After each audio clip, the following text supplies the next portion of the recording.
এখন যেটা দরকার অতি দ্রুত নির্বাচনের মাধ্যমে একটা রাজনৈতিক সরকার দরকার। কারণ দেশের অর্থনীতি, দেশের রাজনীতি, শিক্ষা সবকিছু নির্ভর করছে আগামীতে একটি নির্বাচিত সরকার সেই ব্যবস্থাকে সামনে নিয়ে আসবে।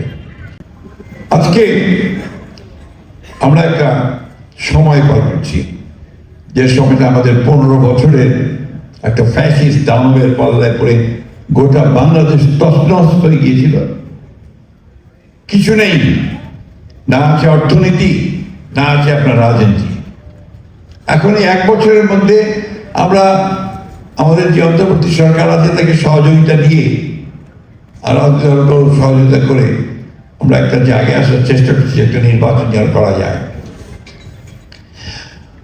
আমি কোন দলকে দোষারোপ করতে চাই না, কোন ব্যক্তিকে দোষারোপ করতে চাই না, কিন্তু হতাশার সঙ্গে লক্ষ্য করি যে কোনো রাজনৈতিক দল নির্বাচন যেন পিছিয়ে যায়, নির্বাচন যেন সঠিক সময় না হয় তার চেষ্টা করছেন।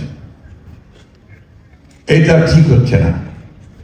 কারণ এখন যেটা দরকার অতি দ্রুত নির্বাচনের মাধ্যমে একটা রাজনৈতিক সরকার দরকার।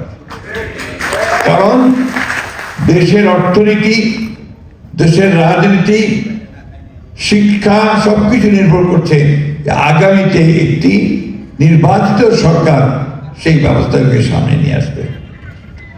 আমি ধন্যবাদ জানাতে চাই যে তারা অতি অল্প সময়ের মধ্যে অন্তত কিছু সংস্কার কাজ শেষ করতে পেরেছেন, সংস্কার কমিশন।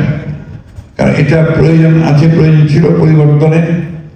আমাদের নেতা যারা তারেক রহমান সাহেব, তিনি 2022 সালে যে 31 দফা দিয়েছিলেন তারই ধারাবাহিকতা কিন্তু আমরা এই সংস্কারগুলোকে দেখছি।